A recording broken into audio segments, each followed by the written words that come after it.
And good morning, everybody. Welcome to this edition here of the Steelers versus Ravens Show Blitz pregame show. As we get ready, it is week 11 here in the National Football League. And for most teams, it will be considered rivalry weekend. As we got some good ones going on today at noon. We look at today, the Pittsburgh Steelers will be hosting the Baltimore Ravens today. That'll be a noon kickoff game today, which will be on CBS and Paramount Plus. Considerable cloudiness with a high near 60 degrees Fahrenheit, winds south at 5 to 10 miles per hour, according to AccuWeather as we look at going to this game.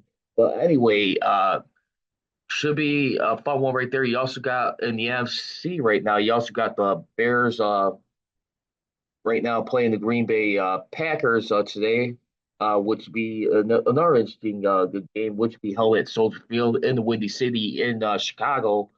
We got some other notable rivalries going on today. Not many, but there's still quite a few notable ones.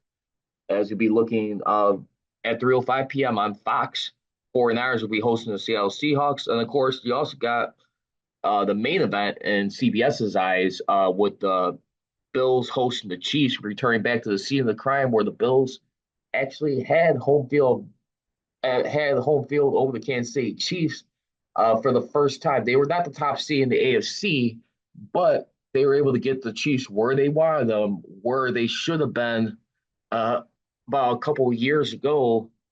Had everything gone their way as far as in the playoffs.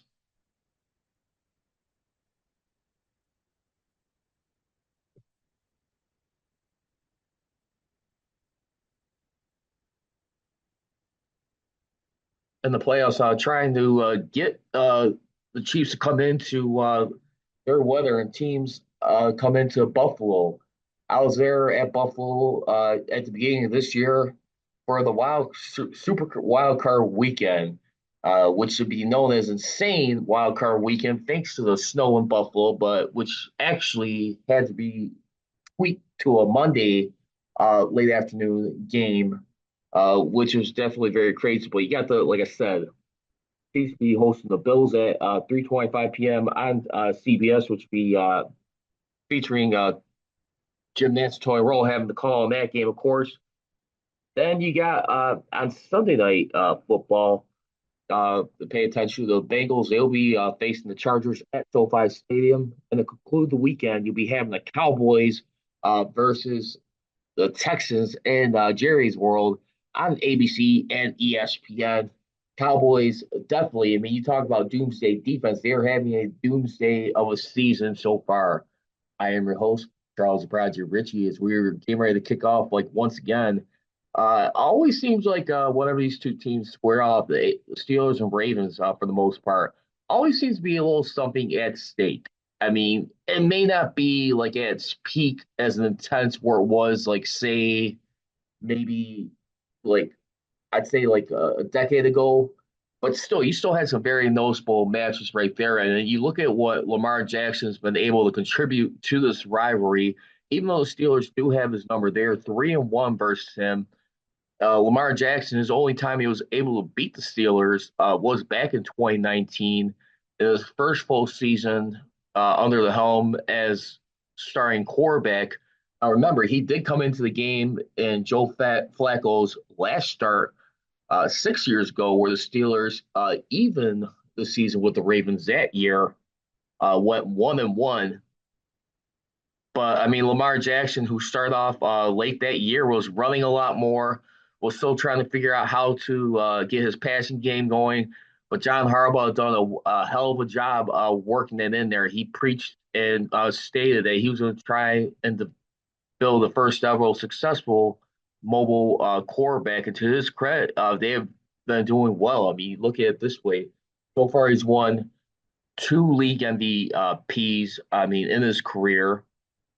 I mean, and since coming into the league, as known by Jerry Dulac, he has had four games with perfect passer ratings of 158.3. Four games that ties the NFL record held by Big Ben Roethlisberger, by the way. So it's pretty remarkable feat for this guy. and yet he has not led his team to the Super Bowl. But he just continues, I mean, to get better. I mean, at the end of the day, I mean, the tail of the tape. I mean, look at Lamar Jackson. I mean, right now, I mean, throughout his career, I mean, he's had a couple of hiccups. I mean, in 2020 for 2022. I mean, if you really look at, I mean, where he was noticeably banged up a little bit. I mean, 2020 not so bad, but I mean, look at 2021, 2022, for example, where he had only played 12 of 17 games, 12 games apiece in each of those two seasons. I mean, as you look right now, I mean, like his completion percentage just continues to get better. I mean, last year when he won his last league MVP, he's completed about over 67% of his passes. I mean, his first MVP was 66.1. So you look at it right here, I mean, where he's been started. He started out at over 58 to 66, dropped a little bit to 64 and a half in 2020 21, 62.3 in 2022, and 67% last year, and now 69.1%. So each year he is getting better right now. He's getting more confident. I mean, he's truly becoming evolving as a passer, and his yards per game is his highest to date right now. I mean, when you really think about it right now, I mean, in his sixth full season as starting quarterback, I mean, seven arguably, but six realistically. I mean, this guy is just really just defying a lot of odds so far as like what people would consider like a run fast, then passing quarterback. He has definitely proved a lot of skeptics wrong. I mean, when you look at the Baltimore Ravens, for them to draft this guy, I mean, pretty much at the end of the first round, the last pick in the 2018 NFL draft, it was just very highly calculated right there. I mean, you know, you have a decline Joe Flacco right there, who's still your starter at that point in time. I believe they traded up for him. I'd have to double check that. But anyway, I mean, just the high risk, high reward right there to start preparing for the future. I mean, they weren't selling Joe Flacco, but you knew Joe Flacco was pretty much didn't have very much little to offer. And you got to keep in mind, too, the Baltimore Ravens at that moment in time for them, I mean, they already missed three straight years of missing the playoffs right there. So, I mean, pretty much the Joe Flacco magic was starting to rub off and lose its luster. I mean, still, I mean, Joe Flacco, I mean, you look at right now what he's doing with the Indianapolis Colts, speaking of which, I mean, he was still a pretty good serviceable quarterback, good enough to be like starting, even like what he did for the Cleveland Browns. And now, once again, you know, for the Indianapolis Colts, who started off as a back with Anthony Richardson, but kind of won over the locker room right now. I mean, look at him. He's still completing right now about 66.5% of his passes right now, 1,167 yards for the season with nine touchdowns, five interceptions. That I mean, that's okay right there. I mean, still, I mean, he's doing enough to be a game manager, not losing the game. I mean, of course, interceptions just needs to be a little bit down, but the completion percentage is still amazing right there. Now, the Colts may not be in a better spot situationally wise. They are 4-6, second in the AFC South right now, and where they trail the Houston Texans right now. If you're gonna take a look at it, I mean, for everything at this moment in time, they're really trailing by like two games, but they need the it's more like three since they got swept in the season series. But anyway, back to this right now too. I mean Steelers Ravens for the most part. We look at like the all-time masters right there. I mean, the Steelers lead this rivalry right now during the regular season, 32 and 24 versus Ravens. The last home loss to the Baltimore Ravens, which happened, which was 2 years ago. I mean, since then, I mean, when you really look at like how the Steelers play at home versus the Ravens right here, I mean, and then just I mean, just come out of it like right there. for the most part, I mean, they are 17 and 11. I mean, all time against the Ravens at home, which used to be Heinz Field, which is now Acrisure Stadium. And these games are still a lot of them. I mean, you really just feel he's come a lot down to the wire right here.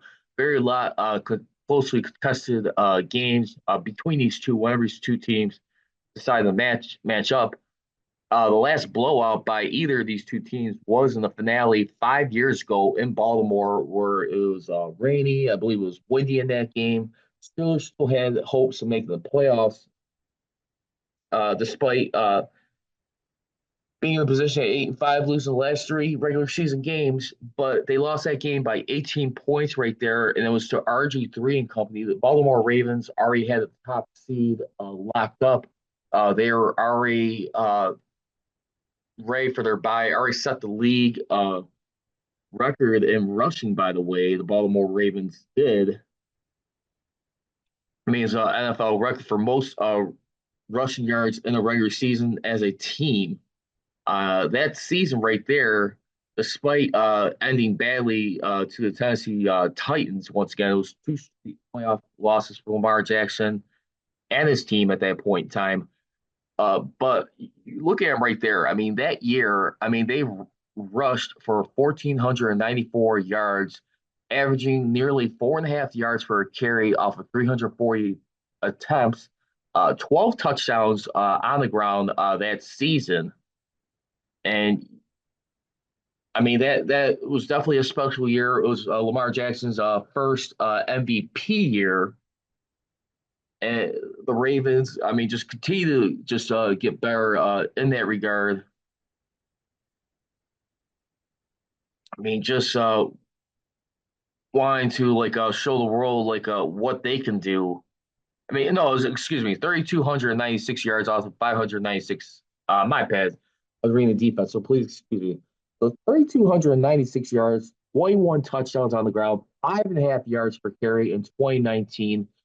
Set an NFL record in the regular season. I mean, and the closest they would ever come to that. I mean, basically for John Harbaugh and the Lamar Jackson era, as we look at it right now, was back, it looks like in 2020, where they had 371 yards. Now, they did have 24 rushing touchdowns that year off of 555 attempts, 5.5 yards, just like they did the previous year. Same average per attempt on the ground. They would Lamar Jackson would earn his first ever playoff victory in the revenge game against the Tennessee Titans right there in the playoffs. But they would go on to they beat them in Tennessee and would go on to lose to the Buffalo Bills in Buffalo. Uh, and right there, you definitely saw one of Justin Tucker's shakeup games throughout there. But anyway, here we are right now. Is once again rivalry weekend. Like I said, Steelers due to their benefit right now, 32 and 24. They are also 3-1 versus them in the playoffs for a grand total combined regular season and playoffs, 35 and 25. And you look at two of the coaches right here. I mean, two of the longest tenured coaches. I mean, along with Andy Reid. I mean, to be really think about it. I mean, of course, Andy Reid was definitely with his second team. But I mean, just combined, just be coaching. But still, I mean, right now, technically, it is Mike Tomlin who is in his 18th season, while John Harbaugh is in his 17th season. So they're pretty much neck and neck right there. Mike Tomlin's still getting the most seasons to be coaching as head coach. But I mean, these two guys, I mean, are don't bear down when it comes to competition. They love their competitive football. They breathe it. I mean, relate to the players right there. I mean, both of these guys right there coming from different past traveled, and here we are. Going to this game during Sunday's game versus the Ravens, General Brian Fenton, 13th Commander of the U.S. Special Operations Command, and members of SOCOM I don't want to mispronounce this, so I'm just spelling it out. SOCOM. Our respect to all our military veterans and troops as we just celebrated happy belated Veterans Day last Monday. Salute to all you men and women who made the hard commitment, sacrifices, dedication to protect our country. Everything do never go unnoticed. So make sure, like, if you ever know a veteran in your family, know someone on the street, please go out of your way to pay respect or try and help them if you can. But anyway, General Fenton's family is from the Pittsburgh area. So way to go, General. So no Steelers player other than Ben Roethlisberger has played in more games against the Ravens than Cam Hayward. This Sunday will be Captain Cam's Walter Payton Man of the Year's 28th go around in this Rock'em Sock'em series. Uh, while 20 of his teammates will be experiencing it for the first time. His advice to the newcomers is pretty straightforward. Buckle your chin strap. I could definitely all aboard with that, no doubt. It's going to be physical, according to Hayward. You're going to be sore after. It's going to feel like a playoff game because both teams are after an AFC North crown. Since the division came into existence in 2002, either the Steelers or the Ravens won the AFC North in 16 of those 22 seasons. It's looking like 17 for 23 the way these two teams are playing this season. If the Steelers win and the Bills beat the undefeated Chiefs in Orchard Park, New York later on Sunday, Steelers will control their own fate for the number one seed in the AFC. The Steelers will play the Chiefs at home on Christmas Day. Now, remember, if you look at the standings right now, according to ESPN right now, I mean, in the AFC, I mean, the Steelers do technically right now trail by two games, but it'll bring them down to one game apiece. And they continue to, I mean, win out like as mentioned in that note right there. Steelers versus Chiefs. I mean, head to head right now. If everything plays out the way it do, if the Steelers handle business in the North, no upcoming opponents, and if they beat the Chiefs, that game right there on Christmas, that'll be streamed live on Netflix. And by the way, once again, you don't necessarily have to be a subscriber to Netflix. You can also stream the game off NFL Plus on your phone. Just the only thing is, I don't think you could stream it off your Roku or Fire Stick on your TV. It would have to be strictly done on your phone. If you do it on your TV, I'm pretty sure you have to do it off Netflix. But you can still stream the game off NFL Plus as long as you're a subscriber, just to let you know. So that's one way to avoid the loophole of not paying for Netflix to watch the game if anyone's interested. But that game could very well decide who could get like the first round bye. I mean, since this format has been implemented, it's in its fifth season right now. I mean, you look at it right now. I mean, pretty much the most beneficiaries of having that first round bye, when you really look at it, have been the Kansas City Chiefs getting three of those four seasons with the bye. I mean, of course, last year the Baltimore Ravens were the first one in the AFC to get it, other than the Kansas City Chiefs. And I mean, the Ravens for right now, I mean, who've lost the Chiefs in the opening game, still got a very good football team in its own right here. I mean, you look at this team. I mean, going into it, I mean, let's look at the tail of the tape right now. I mean, the Baltimore Ravens has got 318 yards of total points scored compared to the Steelers 215 in the league, which is still pretty impressive right now. And the Baltimore Ravens, they are number one in points scored, while number one in yards. And yeah, I mean, they're definitely one of the teams right here, definitely pretty much do it all. And they lead the league in most all touchdowns too. So just one thing to keep in mind. While the Steelers, in the meanwhile, like I said, 215 points scored. I mean, for their scoring offense right now, as far as like touchdowns are concerned right now, Pittsburgh Steelers find themselves 19th, with 21 touchdowns scored. So they definitely still got their work cut out for them just a little bit. But I mean, as far as like everything right now with the offense, slowly trying to head trend in the right direction since Russell Wilson come over. Not very much difference. 2,937 yards, uh, 5 yards per play, pretty much at this point. I mean, definitely. I mean, Russell Wilson, his threat with the deep has shown a little bit of like explosiveness with this offense. They've been lacking since prime Ben Roethlisberger, which has been no secret. Going into this game right now, as far as like health, as far as like on the roster, Ray Filipowell and Adam Schefter, especially on Jalen Warren, who was listed with a back injury. He was limited, but was questionable for Sunday after he then practiced on Thursday. Adam Schefter did note that Warren is expected to play, barring any pregame setbacks. Now, Corey Trace is also questionable as he tries to return from IR. We also got Dale Lally adding that with Corey Trace, an update. Let me correct that. He will be out for Sunday's game.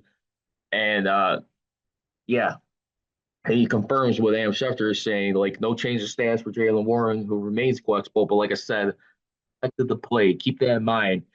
If not, I can tell you one thing right now. I mean, without Jalen Warren, this would definitely be a long game, considering how the Ravens' dynamic duel in Derrick Henry, King Derrick Henry, and Lamar Action Jackson are rushing together. I mean, for this Ravens team, I mean, if you really look at, I mean, they've only played like 10 games. I mean, they've got a chance right now where they could possibly like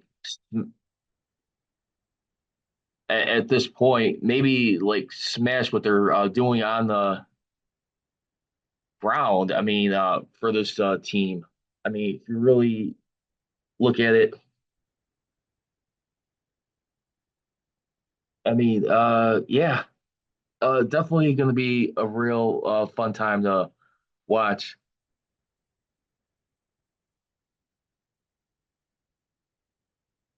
Now, the Steelers, they have also placed cornerback CJ Harrison on IR. They have elevated running back Devonta Ward to the 53-man roster. Now let's go ahead and get into the keys to the game right now as we get ready to close out this segment of the Steelers versus Ravens pregame show here of Show Blitz. Arthur Smith on using Justin Fields. We have a package every week. It goes back to the flow of the game. It'll be ready to go when we need it. Maybe it will be this Sunday. Maybe it will be next Sunday. Steelers Russell Wilson is set to move up uh, some all-time pass lists. Sunday's game also will mark the second time this season. Two of the top five players in all-time passer rating will meet with more to come. Now, Steelers, I mean, first key, I mean, for this game right now, as we head into this matchup, I mean, will be quarterback Russell Wilson versus Ravens, free safety Marcus Williams. The deep ball explosion has been real with Wilson at quarterback for the Steelers, while Williams has been a weak link for a reeling secondary. His struggles as a deep safety are a significant reason why they've allowed an NFL worst 23 catches of 20 plus air yards, according to the Baltimore Banner. Wilson looks to exploit those opportunities every week, but comes into focus even more in this one. You really look at it too. I mean, aside from that, I mean, aside from Russell Wilson's bring to the table too. I mean, what we were for all the people who are still all in on like Justin Fields, and I was, like a little bit believing, a little skeptic when they were going to consider going to Russell Wilson. But you got to really look at the end of the day. I mean, when you look at one of the most important things, I mean, whether you like to hear it or not, you want to keep a receiving room happy. I'm not saying any of them are divas. Don't misconstrue it that way. But I mean, you definitely truly realize, I mean, today's offense, how you want to keep, spraying the ball throughout like your most prime pass catches right now. You see the chemistry right there. I mean, with Russell Wilson and George Pickens. George Pickens has definitely been benefiting right now as he's continues to improve. Now he's caught 40 of his 65 targets for 639 yards. touchdowns just need to be up there a little bit. He's only got two on the year, while you got Pat Fryermuth, who leads the team with three touchdowns at tight end, 281 yards, averaging almost 10 yards per reception, 9.7 to be exact. I mean, which has been awesome to see. So, I mean, that's been pretty good right there. I mean, you got Calvin Austin right there, who's becoming just as much a dynamic weapon. But then you saw Mike Williams too, by the way. I mean, Mike Williams, who's made his debut last week, caught his very first touchdown, which proved to be the game winner versus the Washington Commanders a week ago. After being criticized by Aaron Rodgers, but then again, like Aaron Rodgers definitely felt like it was best for them to go their separate ways. I mean, totally not throwing him under the bus, but either way he did. I mean, their season has been disastrous right now. The Jets right now find themselves 11 in the AFC, needing only two games to get for the wild card spot. I mean, to sneak into the playoffs. So, I mean, it looks real bad right now, but I mean, still, believe it or not, they're still hoping that team to get into the playoffs. They're only two games out. My only fear right now for the Steelers, just I mean, let's just say they do win the division. Let's say they don't get the bye. I mean, right now, I mean, very well could quite possibly see the Steelers opening round opponent be against Aaron Rodgers and New York Jets. I'm not sure if I'm gonna want to see that again. So that's something to still keep an eye on. Not that in the water just yet. But I mean, mathematically they're still in this thing. They definitely gotta go for some teams right now. I mean, Jets, I mean, still gotta find some ways to like dig out of this, but definitely made their season very long, been disastrous up to this point, but it's I guess this is their version of hell. I guess hell ain't a bad place to be. Still got something going on. Just take a lot of criticism. I mean, right now the way it's setting up to be, how you were able to get rid of your head coach. I mean, right there, and Robert Sala, who's no longer there. But anyway, that's a whole nother different situation. But key number two for today's game, handicapping the dynamic duel. Derrick Henry, as I mentioned earlier, and I'll say it again, has a rushing touchdown in all 10 of his games, rushing for 1,120 yards, while him and Lamar Jackson combined for 1,658 yards off of 275 attempts, averaging 6.02 yards per attempt for all 14 of their touchdowns on the ground. That will be something right there. I mean, like I said, the importance, I mean, the flip side right there, keeping fingers crossed that Jalen Warren is ready to go. I mean, for the Pittsburgh Steelers right now, I mean, Najee Harris, who's definitely having one of his best seasons yet. I mean, 157 attempts for 645 yards, 4.1 yards per attempt, three touchdowns on the ground, while Fields still plays that category with two more. I mean, it'd be really interesting to see if we'll see Justin Fields in a package right here, ready to be utilized. I've been saying that going into this season. I think that would be an ideal thing. I mean, just how do you make it work? I mean, what's the timing of it? Do we see a wildcat? I mean, in here, I'm not sure. I don't believe so. But can you use Justin Fields as a receiver, or maybe, or do something? Come in there like a third short, fourth and short. I don't know. But I mean, that's going to be real interesting. When and if they bring Justin Fields back into the equation, I could almost promise you will not be at quarterback unless, yeah, exactly. I'm not jinxing here on this podcast. So don't worry about it. I'm not going to say it. But you can read between the lines. But I mean, right now, too, I mean, these are some things to watch right now as we look at it real quickly too. I want to take a look at the injury report going into this game too before I get into my next key. I mean, like I said, they are definitely be without Corey Crash Jr. as we mentioned, C.J. Henderson. You also got McCoy Pro, who is doubtful with a knee. We already know Alex Highsmith, who suffered an ankle injury last week versus Commanders in Maryland. He is out with an ankle. And Yeah, that's all he got right there. So those are some real keys right there. I mean, definitely the pay attention to. I mean, in this matchup right here, and the Steelers definitely got a. This can be a long day. I mean, no doubt. See how this matchup unfolds. But I mean, it's definitely gonna be a barn burner, no matter what for them. Key number three, living on the edge. Namdi Manabuke of the Ravens and Kyle Van Noy. Uh, as of course, Namdi, formerly Justin, is a game-wrecking tackle up front, had 3 sacks last week, but Travis Jones is a mountain in the middle. A by committee approach at edge rusher has Kyle Van Noy 7 sacks, Adafe Owa with five, and Tavius Robinson 3.5 sharing those flex plays. That's going to definitely be something very key up front right there too. As we look at it right there, I mean, you're definitely be looking to like the Steelers right there. I mean, you're going to be having Dan Moore Jr., who's been proving a lot of people wrong right there. Uh, who's been holding on the floor right there, along with Isaac Salamolo. I mean, those two guys will definitely have their work cut out for them, as will Broderick Jones right there. That's going to be a very key right there because if you really think about it, too, I mean, Broderick Jones, I mean, he can lead the team in penalties up to this point. That's be another thing to watch out for. Also, next key, as we get into it, which would be key number four, Steelers inside linebacker Patrick Queen versus Ravens quarterback Lamar Jackson. The way Queen covered sideline, the sideline was paramount, no pun intended, for today's coverage and contained Jay and Daniels last Sunday. Now he'll be responsible for an even more experienced, slippery mobile quarterback who keeps every level of defense on his toes.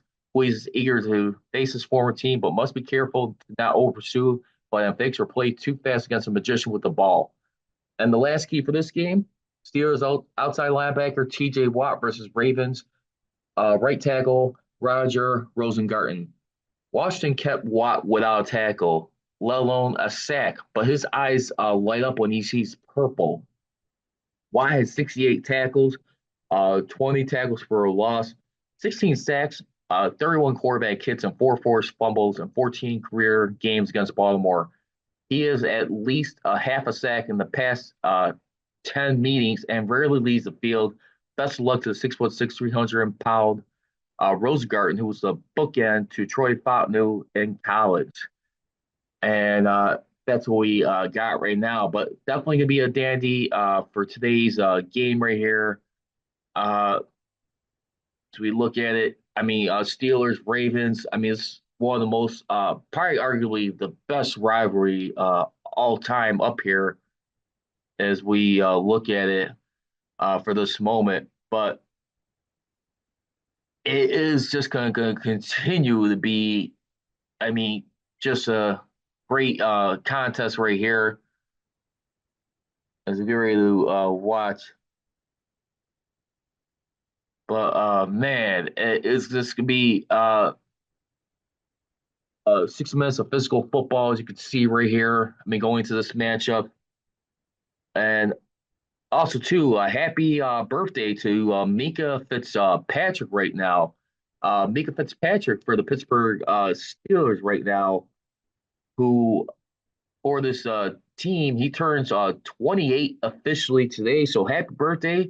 Hopefully, get a few picks in here, make a magic for this game right here uh, for the versus the Ravens right here, and that would be a pretty good time to see it happen if they do. Because defensively, right now, Steelers have 10 interceptions this season right now, which is pretty solid right now. They got a pretty young group of sharks in there throughout the season, as we saw how this season's been starting off. I mean, for them. And with Dante Jackson and Bean Bishop leading the way, with Dante Jackson has three for 75 yards, while Bean Bishop 3 of 46.